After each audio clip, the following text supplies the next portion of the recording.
Welcome to Careers for the Blind. My name is Harrison Hoyes, and I'm losing my sight to retinitis pigmentosa. As my vision continues to get worse, I wanted to have conversations with other blind and visually impaired people to see what advice they may have to offer and keep me motivated and inspired and continuing to strive to do the best that I can in my career. I know I'm not the only person going through this type of situation, so my hope is other people will benefit from hearing these conversations the way that I've been benefiting from them. And in this way, I'll be able to give to others what my guests have been so generous to give to me. In April 2021, I had a conversation with Mike Moran. Mike lost his sight due to congenital glaucoma at an early age. He's been a substance abuse counselor, a marriage and family therapist, a field representative for the Seeing Eye. But today, he has his company, Clear Vision Network. His company helps people with podcasting, audio editing, and jingle writing. If you want to learn more about Mike and his company, visit clearvisionnetwork.com. Here's my conversation with Mike. I guess to start out, I'll give a little shout out to Sherlock Washington for introducing us, so I appreciate that. But just tell me a little bit about how did you lose your sight? What's your vision like these days? I was born with congenital glaucoma, and my mother didn't know what was wrong, and the doctor kept saying, "Oh, his eyes are just sensitive to the light." So finally, when I was 11 months old, they figured out that I had congenital glaucoma at the New York Eye and Ear Hospital. I did see light and color for a long time, and then that faded. And in those days, they didn't know what to do for the pressure in your eye, so they would operate. And I think the operation did more harm than good, but that's all they knew to do. And so that faded. And now a doctor would tell you I have no light perception. But the crazy thing is, and I've talked to other people who are blind about this, I still feel like I have nerves or something firing in my left eye. You know, that it's a source of navigation. Okay. It goes along, I guess, with facial perceptions. Okay. All right. So it was a very young age that you were affected. Yes. And then of course, my parents are like, "What do we do with this kid now for education?" Yes. And they didn't know what to do. So they sent me to a Catholic school for blind children. And I always tell everybody it was run by the Good Sisters of Perpetual Revenge. And they were crazy and abusive. It was a very abusive environment. Oh, no. And in some respects, it was good because, never that it's good that it's abusive, but I got to learn things that I wouldn't have learned, Braille and reading and math that I would have probably not picked up in the public schools because they didn't have the itinerant programs in place like they have today. And they didn't have the technology that they have today. Okay. And then beyond that, did you go to college after high school? Then I went to a regular Catholic high school in my home town from my home. So by that time, they figured out, okay, this is where we can get the books brailled, and we can provide readers. So the New Jersey Commission for the Blind would give stipends to people who read to students. And usually it was another high school student, and they would come and read some of the books that we couldn't get in Braille, and even help with the ones that we needed to move on with, because as you know, reading Braille for most people is not as quick as looking at it and looking at the print. Mm-hmm. So we moved along like that, and then eventually I went to college. I Actually, the thing is, in all honesty, I did not follow the usual guidelines that you're supposed to follow as a blind student. I was not a good boy in high school. Okay. I hung out with all the bad guys on the corner, not doing my homework. Just crazy, but fun. I can say that fun. If you said to me, I have a blind child, should he follow the path you followed? I would say, absolutely not. Don't do what I did. But I did learn a lot. I got a lot of practical experience. I learned a lot about the sighted world, and I learned a lot about interacting with my peers. Mm-hmm. After high school, I went to college, and then eventually I got a master's in public health. I got a master's in special ed, and then I achieved an EDS in marriage and family therapy. I had a license for a while, and What's had that? to give What's EDF? marriage. Yeah, it's like it's equivalent to a doctorate without a thesis. Okay. And I got that from Seton Hall in New Jersey. But I was getting burned out in that field. Honestly, between substance abuse counseling and marriage and family therapy, I'm one of those people who takes it home. Some people they can do counseling and they put out the light in their office. They go home, and it's all done. Me, I take it home. And after a while, it wore me out. And I said, you know what? I'm not feeling like a real live boy anymore. So I gave it up, and I pursued more of a career in broadcasting, and I worked in radio recording studios, radio stations, and now I'm going to do some podcasting. Okay. I had a production company for a while. I did all kinds of things in this business, as many people do.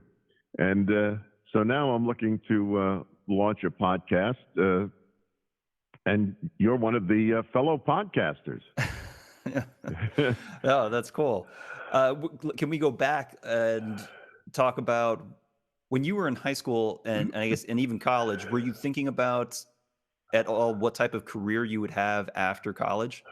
Was that something that obviously your sight at that point had not been the best, and it definitely failed you there. So what were you thinking about doing, knowing that you'd be having vision issues? Well, my wish always was to be on the radio or to be in the media some way. So I saw that there weren't many opportunities for people who were blind in broadcasting and so forth. So, I tried going into social services and to special ed, and found a lot of employment obstacles. I'd like to think that the obstacles aren't as big now as they used to be, but they're there. I mean, the unemployment rate for people who are blind is just crazy. Right. And now with the pandemic, it's worse. But I'm thinking with all the technology and all the people who are learning to work from home, I would hope that certain employers, it just wouldn't matter to them if a person was blind or visually impaired, because they would work home like all the other workers, and it wouldn't be a problem if the person was able to keep up with the workload. Right. At least that's my ideal hope. Who knows? Yeah, no, absolutely. I feel the same way. I mean, it should be, if you can do the work, you can do the work. And if you're, especially like you said, you're doing it from home, your employer doesn't even need to know if you have any kind of vision issue. But I know there's definitely different viewpoints on disclose, not disclose, and all that stuff. I've gone back and forth on that. Sometimes I Yeah. think, tell them ahead of time, because when you walk in, you don't have to deal with all the shock and awe. they, Right. you know, they want to focus on your cane, your dog, anything but can you do the job. So I'm thinking if you disclose when you get in there, there's no surprise. Hmm. So I don't know. I mean, I go back and forth on it, as I guess we all do. Sure, sure, sure. I mean, some good advice that I've heard from some other folks is, you sometimes the person that you're doing some initial phone interviews with, kind of screenings, if you might see an opportunity to disclose that it might Yeah, actually work to your advantage if you disclose, but that you got to it read the might. situation. Yeah, absolutely. You do. And I guess the only way you can accurately read it, or better read it, is that the more interviews you have, the better you get at it. So Hmm. I would Yeah. encourage anybody, especially young people, get as many interviews as you can. They don't all have to be successful. Right. Yeah. All right. Well, along those same lines, it sounds like you did have some obstacles, but definitely a lot of success in finding work. What was it that made the interviews successful? The ones that you did land the job. What was it that made those successful? That's a good question. I think the fact that I certainly demonstrated that I could do the job, but that's of course after you get the job. Hmm. I really believe part of the interview, especially for people who are blind, is the way we walk into the interview. Because I know myself, when I was very young and I'd walk into an interview, I always felt like I was one tick down, that I was not equal, and that I had to really prove to them that I could do it. Hmm. And I think maybe that attitude came across, and I don't think that's a good thing to come across with. I think that, if you walk in not being cocky, but being confident, I think there's a fine line. Hmm. And if there's a way to direct the discussion from the dog, from the cane, from your note taker, et cetera, whatever they want to talk about, other than your skills, that's something that's very important. You can always tell when there's some bad vibes in the room. Somebody's always sitting there clicking a pen, or you just know, just Yeah. know they're saying, "I can't wait till we go to the happy hour down the street, Bob." So, it's a it's a tough thing to even know what to put on your resume, I think. Um, should you disclose in your resume? Should you disclose after you get the phone interview?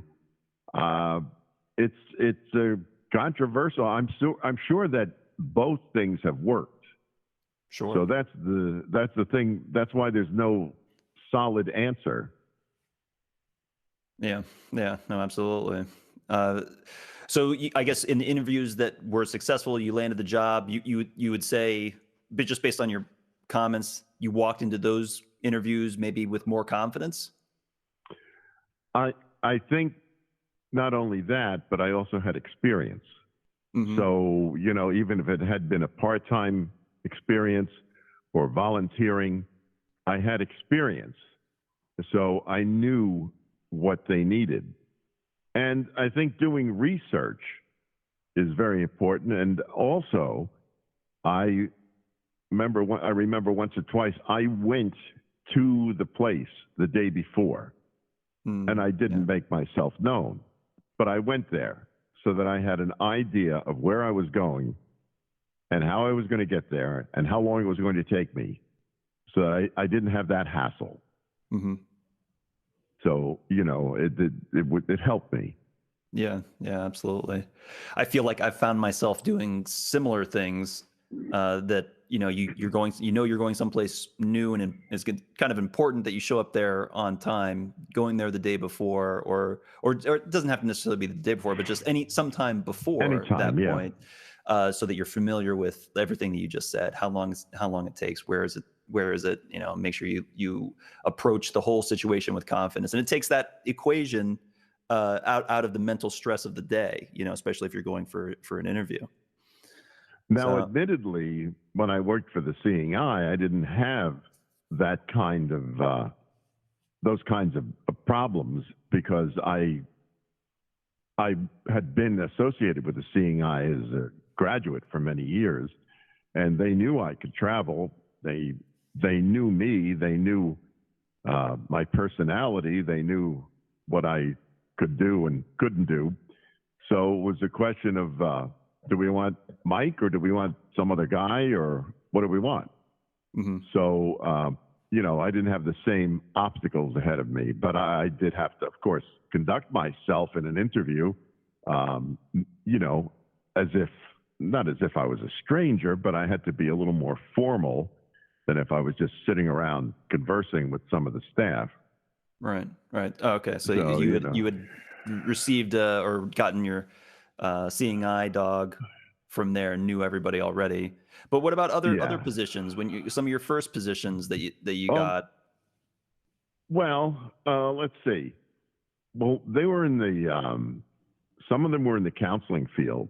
So I have found that there's less opposition if you can go and demonstrate your ability going through an internship, for example, in a school or a college. Mm-hmm. If you go to the internship program, then you've got some experience under your belt. And then if you go to another agency, you can say, I worked at so-and-so counseling and this is what I did. And, you can probably even obtain a reference letter if you do a good job. So that, I think, is an easier path than just cold, as they say, cold calling, throwing your resume out there. So it's difficult to know in that situation. If you're going into something and you don't really know the field, if I were going to work as say a dispatcher in a trucking company, if I tell them I'm blind, like how much of an obstacle is that going to be? Yet there are people who are blind who worked as dispatchers for trucking companies and cab companies. Mm-hmm. So I would love to talk to them and ask them, how did you do that? Right. Yeah, absolutely. I'll see what I can do about that. Yeah. Last night it was very interesting. There's a new thing out, and maybe some of your listeners know about it. It's called Clubhouse.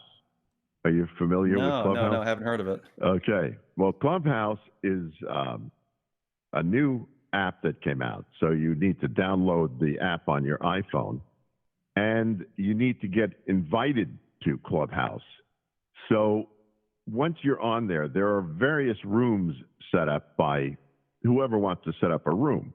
I mean, you have poets, songwriters, authors, just plain everyday folks. A lot of people who are blind have acquired membership to Clubhouse and invited other people who are blind to Clubhouse and set up different rooms. There's a room for JAWS. Once the room closes down, it closes down. So it's not always up there. But there's a room for Seeing Eye graduates. Somebody will set up a room for the American Council of the Blind or the National Federation of the Blind Cane Travelers, or, it can be anything. And people can talk to each other. I mean, you can have 20 people in the room, and they can talk live to each other. Okay. So it's a great thing because a lot of people who are blind are getting to meet each other and network with each other. They never had this opportunity before. We didn't know who was out there. Now it's a chance for people to help each other with their businesses and their podcasts. As a matter of fact, if you send me you have a smartphone, iPhone? Yeah, absolutely. If you send me your your phone number. I'll invite you if you want to get invited. Yeah, yeah, That's I'll all. check it out for sure. Yeah, yeah, absolutely. I think it's a great networking opportunity. There's some fun things on there too, and it's an opportunity for people to grow. I mean, some people just sit on there and waste the day because you're always going to have that. But for example, there's a room on there in which they're discussing WordPress, which is what some of the website producers use to set up websites. They use this thing called WordPress. Right. So there's a couple of people that know how to do that. There are podcasters on there. And so I think eventually it's going to be very helpful, especially, podcasting, as you know, there's hundreds of thousands of podcasts out there. And we all have to find a way to monetize our podcasts. And I'm thinking that out of this, something good is going to happen. Yeah. Eventually, when you network with people, I think that's a very, very positive tool. I think you get so much done. I mean, we don't have that opportunity. So this is a new thing. Yeah. Oh, that's cool. What other tech have you used in the past and to make sure that you're successful in your career and whatever job you're undertaking at the time? What other technology or any kind of assistive technology that you're using? Well, of course, I use all the speech technology. I'm mostly familiar with JAWS. I haven't used NVDA that much or Narrator, but it's there if I need it. I do all of my audio editing with something called SoundForge, and I have a smartphone, and I've used note takers, and I'm really wondering now what to get because my note taker, I watered it. I didn't think it was a plant. It was an accident. Anyway, some water got into my note taker, and it shot. But it's at least 10 to 12 years old. But I can't find a note taker like a good old-fashioned note taker. I mean, they wanted to dial the internet, go and send a telegram, pour you a glass of milk, whatever. I don't want all that. I want a nice note taker with a braille display on it, and I want to put phone numbers and a calendar in there, and c'est la vie. Right. And everybody says, well, do that on your phone. I don't want to read. I want to reach for the note taker, open it up, zip, zip, zip, and away we go. So now I'm trying to figure out, because there's so many out there, and they are they're overpriced. I mean, you could buy 4 computers for the price you pay for some of these things.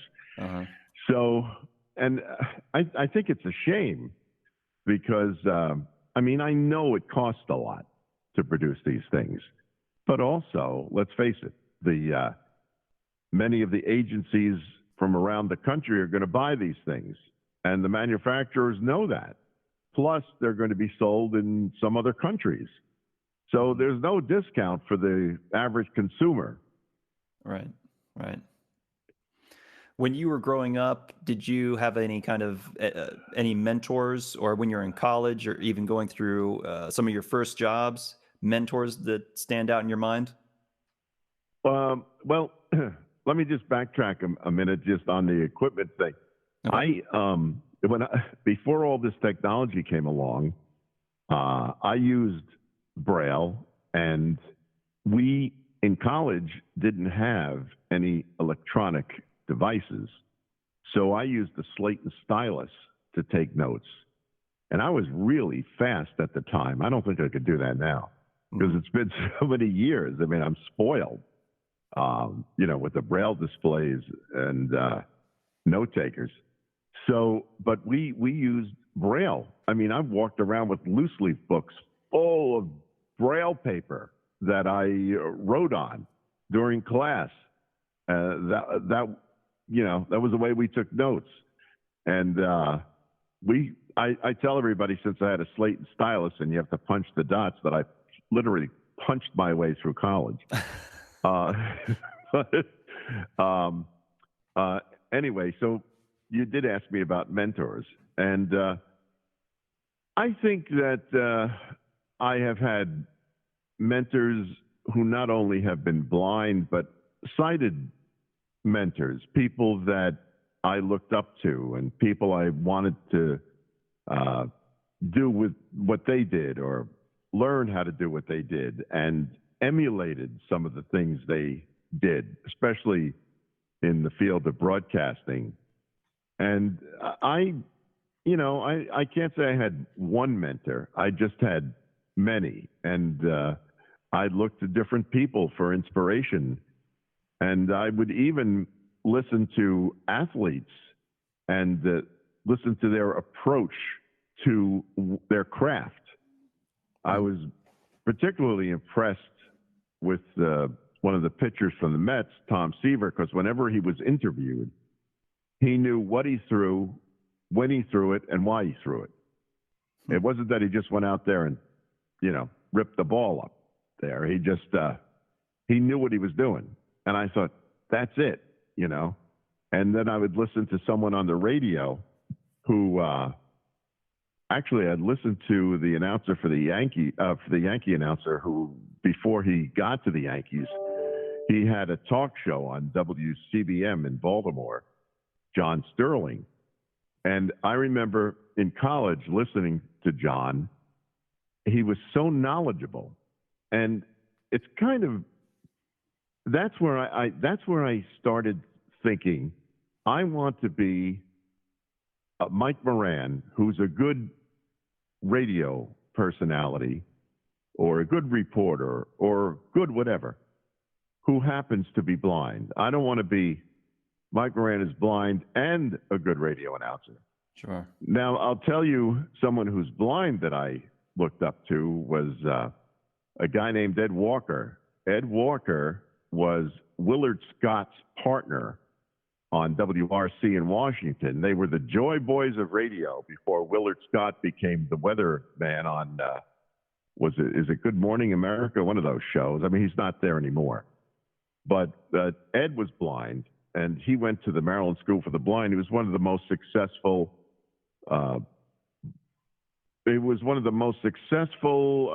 what should I say? He was a radio personality who happened to be blind. That was very successful. And he was very good at his craft. And he gave me some good advice along the way. So, I mean, and I think it is important that we are generous with our advice, that we don't hold back. We try to help each other and help people younger than us to succeed. I think it's our obligation, because if it works, why not share it with people? I've come across people, and I'm sure you have in your life, that they have information and they want to hold on to it as if it's gold. I can't tell you. No, you can tell me, because it's a big, wide, abundant world, and we need to share the information. Right. So I'm sorry if you're getting that ding. I didn't know my monitor was that's mail coming through. No worries. Don't worry about it. I do have mail. So yeah, I think it's important that we network with each other and help each other grow, because let's face it, when you're blind or visually impaired, the odds are against you. So whatever we can do to decrease those negative odds, I think we need to do that with each other. Yeah, absolutely. And I appreciate you taking some time to do this with me, because that's essentially what I'm trying to do with this podcast. Yeah. I had some good conversations with Sherlock and others, and just thought, I really need to capture some of this and have it be accessible to other people. Yeah. Yes. Well, Sherlock is a fine example of a guy with a lot of initiative, and a guy who really is good at what he does. And he is very he's a very caring guy, and he does share information. So he's one of the people I would hold up there as a mentor to anyone who wants to succeed as he has. Right. Yeah, absolutely. Earlier, you mentioned you have a seeing eye dog. Uh, Yes. what was the? Have you always had a seeing eye dog? Did you travel with a cane previously? What was the decision making Well, process there? I was very good cane traveler, but I observed one or two other people who were working with seeing eye dogs, and I thought, man, these people are flying. And I always loved dogs, so I thought, man, I want a seeing eye dog, and I applied to the Seeing Eye in 1968, and I got my first dog. I'm on my 7th dog now. So I have worked with dogs for over 50 years, and I have to say I'm very thankful that they've been successful matches. And I've been all over the country. I think I've been in about maybe 47 states, more than once. So because I had to represent the Seeing Eye at different functions and give workshops and host exhibits, and it was just a great experience. And I met so many wonderful people. Mm-hmm. So I'm so glad I had that experience. And of course, now with the pandemic, I think the way we work with our dogs is a little different than what it was pre-pandemic, because now we don't go as many places, and I think the landscape is changing anyway with paratransit and Uber. I think people work their dogs differently now than they used to. Yeah. So and also I think one of the good things is that we don't have as many obstacles to getting admittance to places as there used to be, such as hotels and restaurants and places of business. Okay, can you explain that a little bit more? You mean them just willing to seat a blind person in the past was something they wouldn't do? Well, there was a lot of opposition years ago. The restaurants, especially, thought they were violating the health laws, and sometimes they've been sued by people who are using dog guides. And hotels didn't want to give people admittance. And if it wasn't for Morris Frank, who back in 1929 came over here with the first Seeing Eye dog and helped to break down many of those barriers by just being who he was and being the personality that he was, we would still be back there. So he started the whole thing. And the graduates of the various dog guide schools have carried on his mission by standing up for themselves, and now the laws are in our favor. So even if people don't know the law, they get to know the law, because you can't just tell people you can't come in here anymore. It's a sad thing, but when you're refused service anywhere because of your disability, because of your skin color, because of whatever, it hurts. It really is. It's a blow. And it hurts people deep inside to be discriminated against. And unless you've been discriminated against, I don't think you can know that feeling. And it doesn't matter how many times people tell you. It's not easily explained. It's more experienced than explained, and it's a bad feeling. So when it happens, it's important. I found it was important to keep my emotions down I can feel them later on. But while it's going on, I think it's important to keep your head, be calm, be quiet, explain yourself, and take your stand. Hmm. Because if you don't, then the focus becomes the way you acted. And now they want to blame you instead of keeping the focus on them for discriminating against you. So it's important not to be the focus of what's going on, but for you to bring about the results that are needed. Yeah, absolutely. Oh, that's great. What are you doing for fun these days? I know it's global pandemic is definitely making things a little bit different, but what kind of hobbies do you have, and what are you doing for fun? Well, I tell you, I think podcasting is fun Mhm. because I've been around all this electronic equipment forever. And so I just love it. And now that we all have more time, I just like the opportunity to be able to play more in my studio. But also, now that the weather's changing, I can go out for walks with the dog. I do miss more, excuse me, I do miss the interaction with people at different events. I sort of miss the get togethers, the parties, the picnics, all the things that people did socially. And I'm hoping that this summer they all come back Yeah. because we need it. We're not meant to live like this. Right. We're social animals, and so we are not meant to live in isolation. Yeah, absolutely. So earlier, before we started recording, you had mentioned you're using, a guitar mixer. Do you play guitar? No.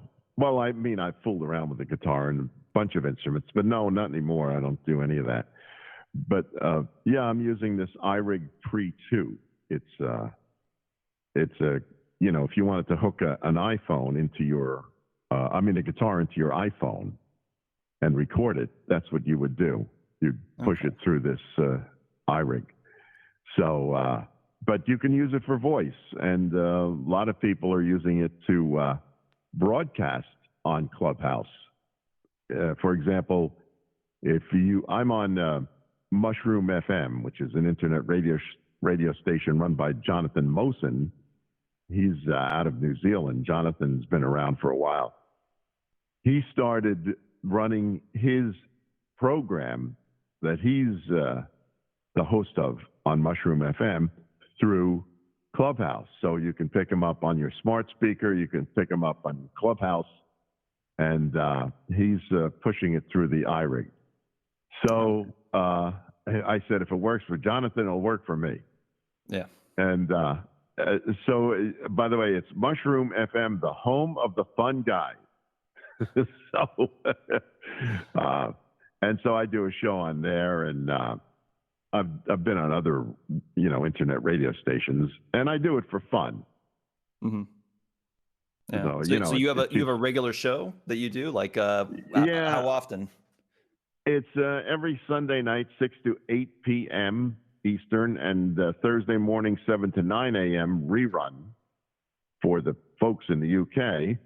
It's called the Doo-Wop Corner, and I just play all the songs from the 50s and 60s that we used to sing when we used to hang out on the street corners in the cities. It's good street music.